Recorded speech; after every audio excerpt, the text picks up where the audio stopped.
इसलिए महात्मा बुद्ध रात को अर्धरात्रि के समय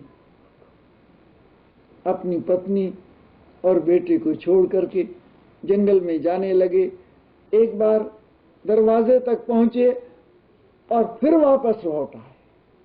फिर एक बार बेटे को देखा, एक बार पत्नी को देखा और चले। 6 वर्ष 6 महीने और 13 दिन महात्मा बुद्ध ने तपस्या की, अंतर को जगाया, ध्यान की समाधि में भगवान के दर्शन किए, साक्षात्कार किए और इसके बाद उन्होंने उपदेश देना शुरू किया। महात्मा बुद्ध ने जब उपदेश देना शुरू किया तो हजारों आदमी उनके पीछे लग गए। महात्मा बुद्ध ने बात कही कि एक रोज वो था, मुझे सब अपनी सलाह दे रहे थे और सब ये बात कर रहे थे कि तुम भूल कर रहे हो, संन्यास ले रहे हो, तुम भूल कर रहे हो, देखना तुम संन्यास ले रहे हो, भूल कर रहे हो। और आज हजारों आदमी आप सब मुझे चारों तरफ से घेर करके मेरा प्रवचन सुन रहे हो, मेरी बात सुन रहे हो। अगर मैं लोगों की राय से अपने आप को अस्थिर ना कर पाता तो आज जो हजारों आदमी मेरे चारों तरफ को बैठे हुए हैं और मेरी बात गौर से सुन रहे हैं और मन की शांति के लिए मेरे पास दीक्षित हो रहे हैं, ये समय, ये अवसर प्राप्त न होता। लोगों की राय से जो अपने आप को खड़ा करना चाहता है, इसका मतलब है कि वो पहले बहुत डामाडोल है। डामाडोल आदमी ही दूसरे से राय लेता है। मजबूत इरादे का आदमी, उसे दूसरे की राय की जरूरत नहीं। जिंदगी में जो फैसला करना है लोगों की राय से नहीं, मैं कौन हूं, अगर ये फैसला भी लोगों की राय से करोगे तो ये निश्चय कभी नहीं कर पाओगे। लोगों की राय का मतलब धर्म ग्रंथ बहुत हैं, शास्त्र बहुत हैं, पंथ बहुत हैं, मजहब बहुत हैं, बुक्स बहुत हैं और उनकी अलग अलग बहुत राय हैं और उन सब की राय में आदमी खड़ा है बीच में। एक जमाना था, बुक्स बहुत नहीं थी, साधन बहुत नहीं थे। आज जहां आदमी खड़ा है उसके चारों तरफ राय का ढेर लग रहा है, अर्थात विचारों का चारों तरफ से वर्षा हो रही है। हजारों राय के बीच में आदमी खड़ा है, वो निर्णय नहीं कर पाता। थोड़ा सा हिंदू कहते हैं जलाकर जीव को शांति होती है, मुसलमान कहते हैं जमीन में दफनाकर खुदा को इबादत स्वीकार होती है। बहुत मजहब हैं। एक कहता है कि नहाने से परमात्मा को प्राप्त होता है, दूसरा कहता है कि स्नान की कोई जरूरत नहीं है, बस झुको परमात्मा को पाओ। मुसलमान कहता है स्नान की कोई जरूरत नहीं, हिंदू कहते हैं स्नान के बगैर कोई कर्म नहीं होता। हिंदू कहते हैं जूता वहां दरवाजे से बाहर निकालो मंदिर में जाने के लिए। मुसलमान कहता है कि जहां नमाज पढ़नी हो जूता वहीं पास में रख लो और जूते के सामने ही झुक जाओ। जूता तुम्हारी इबादत में कोई रुकावट नहीं डालता। बड़े अलग। इसमें अपने आप को कायम करने के लिए जब आदमी खड़ा हो जाता है एक तिलक यूं लगाता है, दूसरा तिलक यूं लगाता है, एक सारे बदन को विभूति रमाता है, दूसरा इतने परिधान पहन करके पूजा करता है। इतने भगवान को पाने के लिए कितने बाहर के रास्ते हैं। बाहर के रास्तों में आदमी को भीतर की खोज नहीं मिलती। स्वयं महात्मा बुद्ध एक बात कहते थे, अप दीपो भव, अपने दीपक स्वयं बनो, अपने प्रकाशक स्वयं बनो। भगवान कृष्ण गीता में कहते हैं, अपने भीतर ध्यान की ज्योति जगाओ। ऊर्ध्वमूल मदय शाख मश्वस्तम प्राहुरव्ययम छंदांसि यस्य पर्णानि यस्संस वेद स वेदवित्। ऊर्ध्वमूल मदय शाख मश्वस्तम प्राहुरव्ययम। तुम जिसे जानना चाहते हो, जिसे तुम खोजना चाहते हो, जिसे तुम पाना चाहते हो, शब्दों में अगर उसे बयान कर दिया जाएगा तब भी तुम्हें कुछ प्राप्त नहीं होगा। उसके ध्यान में डूबो। ध्यानहीना न पश्यन्ति, ध्यानहीना न पश्यन्ति निज देह व्यवस्थितम। हमारे भीतर जो परमात्मा की छवि मौजूद है, सब शास्त्र एक स्वर से कहते हैं परमात्मा सबके भीतर मौजूद है। काहे रे बन खोजन जाही सर्व निवासी सदा अलेपा तोहे संग समाई। काहे रे बन खोजन जाही, कहां वन में तलाश करने के लिए जा रहा है। काहे रे वन खोजन जाई सर्व निवासी सदा अलेपा, जो सब जगह निवास कर रहा है, सब जगह है, बाहर भीतर एक समाना, जो बाहर और भीतर परमात्मा का एक समान रूप है। खोजो, घट ही खोजो भाई, उसे घट में तलाश करो, उसको भीतर तलाश करो। ये दो नेत्र हैं, ये बाहर देखते हैं। परमात्मा ने इन्हें बनाया इस तरह से है कि ये बाहर के संसार को देखते हैं।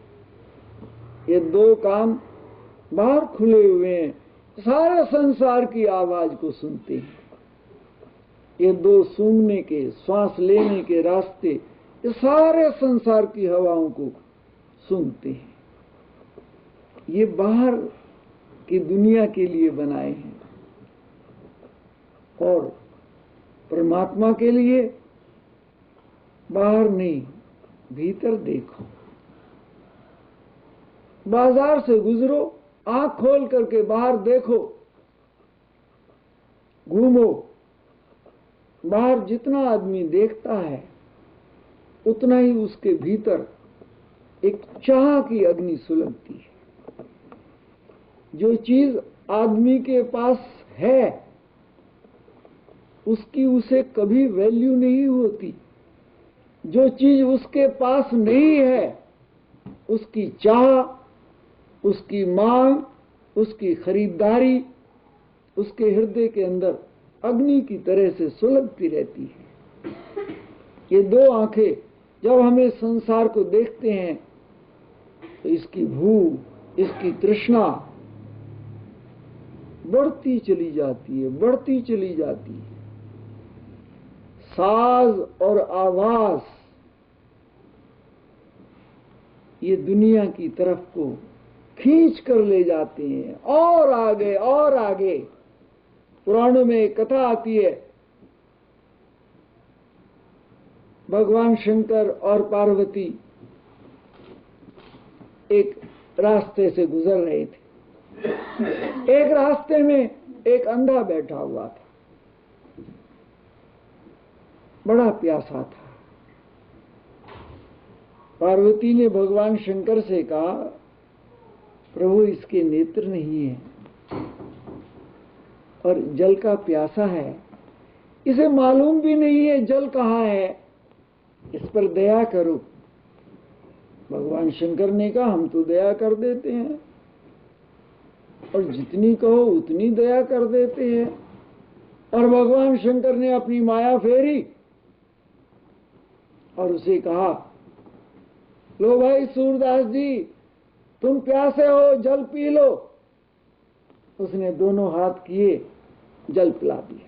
भगवान शंकर ने जल पिलाया। अंधे ने कहा, जुग जुग जियो, उसको तो कुछ पता नहीं जल किसने पिलाया है। और जल पी करके थोड़ी देर बाद कहने लगा, बड़ा अच्छा किया आपने, मुझे जल पिला दिया, प्राण दान दे दिए, लेकिन मुझे भूख भी बहुत लगी है। अच्छा हो कृपा करके अगर कुछ मुझे खाने को मिल जाए। भगवान शंकर ने पार्वती की तरफ इशारा किया। पार्वती ने कहा, प्रभु भूखा है, कृपा करो। भगवान शंकर ने कहा, लो सूरदास जी हाथ करो। सूरदास जी ने हाथ किया और उंजल एक स्वादिष्ट पदार्थों से भर गई और भोजन किया तृप्त। ऐसा जिंदगी में कभी भोजन नहीं खाया था, ऐसा जल नहीं पिया था, भगवान शंकर स्वयं दे रहे हैं। अंधे ने कहा, मैंने आज तक ऐसा भोजन नहीं पाया। आप तो लगता है कोई ईश्वर की देन है आपको। और अंधे ने आगे हाथ बढ़ाए और जहां भगवान शंकर खड़े थे उनके पैर पकड़ लिए। मालूम होता है आपके हाथों में कोई अमृत है, कृपा करो, मेरे ऊपर दया करो, मैं बड़ा दुखी हूं, बस और कुछ नहीं चाहता, आंखों की रोशनी चाहता। भगवान शंकर ने कहा, तू जल पिला करके पीछा छुड़ाना चाहती थी, रोटी खिलाकर पूरा पीछे छुड़ाना चाहती थी, अब देख। कहने लगे, कोई बात नहीं, अंधा तो चाहता ही हमेशा है, इसके नेत्र खोल। भगवान शंकर ने कहा, लो, दोनों आंख खुल गई, दोनों आंख खुला। पहली बार संसार को आंखों से देखा, बड़ा प्रसन्न हुआ, बहुत प्रसन्न हुआ, ठिकाना ना रहा प्रसन्नता का। भगवान शंकर ने पार्वती से कहा, चलो, ये तो अभी देखने में लगा हुआ है, इधर तिधर, चलो खिसको। अगर यहां खड़े रहे तो इसने और डिमांड शुरू कर देनी है, चलो। भगवान शंकर आगे चल दिए। अंधे ने देखा, सचमुच ये दुनिया बड़ी विचित्र है। इधर तिधर देखा, उसने कहा, जिसने बिना किसी बात के आंख झलकते हुए तेरे नेत्रों में ज्योति प्रदान कर दी, तो कोई शक्तिशाली होगा। और तूने बड़ी भूल की, ये चारों तरफ को इधर देखने के उनको ही पास से निकाल दिया। इन चरणों में तो अभी और बहुत कुछ मिल सकता था। अब उसने देखा कि पैरों के कहीं निशान मिल जाए तो इसके पीछे भागूं और भाग करके पकड़ लूं। भगवान शंकर ने पार्वती से कहा, देख ले, तेरी तलाश हो रही है, ये पैरों की तरफ घूम रहा है कि कहीं पैरों के निशान मिल जाए और जाकर पकड़ लूं। देख, और कुछ देखना है? पार्वती ने कहा, प्रभु ये हमें तलाश कर रहा है, हमारा धन्यवाद करेगा कि आपने बड़ी कृपा की, मैं जल्दी में इधर तिधर देखने में आपको नहीं पकड़ सका, जरा ठहर जाओ। भगवान शंकर ठहर गए। अब उसने तो भगवान की कृपा थी, फट से पकड़ लिया, आकर के चरण पकड़े। वाह वाह वाह, मैं आपको ही तलाश करता फिर रहा था, आपने मुझे नेत्रदान दे करके और चले गए। आप सामान्य नहीं हैं, आप तो या तो भगवान हैं, या भगवान को पाने वाले हैं, या कोई सिद्ध पुरुष हैं। और कस करके पैर पकड़ लिए। पैर पकड़ करके कहा, महाराज मैं तो पहले ही बहुत सुखी था, जब प्यासा मर रहा था मर जाता, भूखा था मर जाता, आंखों से अंधा था, कोई मेरे ऊपर दया भी कर देता था, कुछ दे भी देता था। अब आपने आंखें खोल दी, लेकिन मैं तो बड़ा दरिद्र हूं। पहले तो लोगों का दया पात्र था मैं, जो भी मुझे देखता था कहते इसकी सहायता करो, अंधा है बेचारा, कोई मुझे कपड़ा दे जाता था, कोई रोटी दे देता था, मुझे बड़ा आनंद था, मेरी जिंदगी में बड़ा सुख था, चैन था। आपने मुझे आंखें क्या दी, मुझे तो दरिद्र बना दिया। अब मैं कहाँ जाऊं, कहाँ धक्के खाऊं, ना मेरा कोई घर है, ना घर है, ना कोई ठिकाना है। और दरिद्रता दुनिया की सबसे बड़ी दुखी अवस्था है। तुलसीदास जी ने रामायण में कहा, नहीं दरिद्र सम दुख जग माही। दरिद्रता के समान कोई संसार में दुख नहीं है। और कस करके पैर पकड़ा हुआ है, प्रार्थना करता जा रहा है, मानो सरस्वती जिह्वा पर बैठ गई है, अभी तो बैकग्राउंड बना रहा है, क्या कहना चाहता वो नहीं। जैसे बड़े समझदार आदमी किसी से मिलने जाते हैं, कहते आओ जी कैसे आना, नहीं बस आपके दर्शन करने को बहुत मन करता था, बहुत बार चाहे आपको फोन करूं, आपको पत्र लिखूं, पर बस कुछ ऐसा ही रहा। आज बड़ा सौभाग्य आया, वो किसी काम से है, कुछ मांगना चाहता है, कुछ काम निकालना चाहता है, लेकिन पहले बैकग्राउंड ऐसी बनाएगा लंबी। और अंधा आदमी भगवान के पैर पकड़ करके अपनी बैकग्राउंड बना रहा है। भगवान शंकर ने कहा, भाई तू चाहता क्या है, पैर छोड़, हमें जाने दे, आगे जाने दे। कहते ऐसे नहीं जा सकते आप, मैं आपको छोड़ूंगा नहीं, मेरे ऊपर बस ये दरिद्रता का जो अभिशाप है इसे दूर कर दीजिए। भगवान शंकर ने पार्वती की तरफ देखा कि देख ले, छुड़ा पीछा, तो इसे जल पिला करके पीछा छुड़ाना चाहती थी, छुड़ा पीछा। भगवान शंकर ने कहा, लो तुम्हारी दरिद्रता दूर कर देते हैं, पर एक बात ध्यान रखना, बस अब यहां फुल स्टॉप लगा देना, अब हम तुम्हारी दरिद्रता दूर कर रहे हैं और दरिद्रता तुम्हारी दूर हो जाएगी, लेकिन आगे मत बढ़ना। कहते बस दरिद्रता मेरी दूर हो जाए और कुछ नहीं चाहिए। भगवान शंकर ने एक सुरमे की शीशी निकाली, एक सलाई निकाली और निकाल करके उसे कहा, ले आंख खोल। एक हाथ से सलाई आंख में आंजी और कहा, देख तू जहां बैठा है, ध्यान से देख। आंख खुलते ही अंधे ने ध्यान से देखी, उसे नजर आया कि जहां तू बैठा है इसके नीचे तो दौलत के अंबार लगे हैं। जहां नजर उठा करके देखता है वहां जमीन के नीचे उसे दौलत ही दौलत नजर आती है। बड़ा प्रसन्न हुआ, बड़ा संतुष्ट हुआ।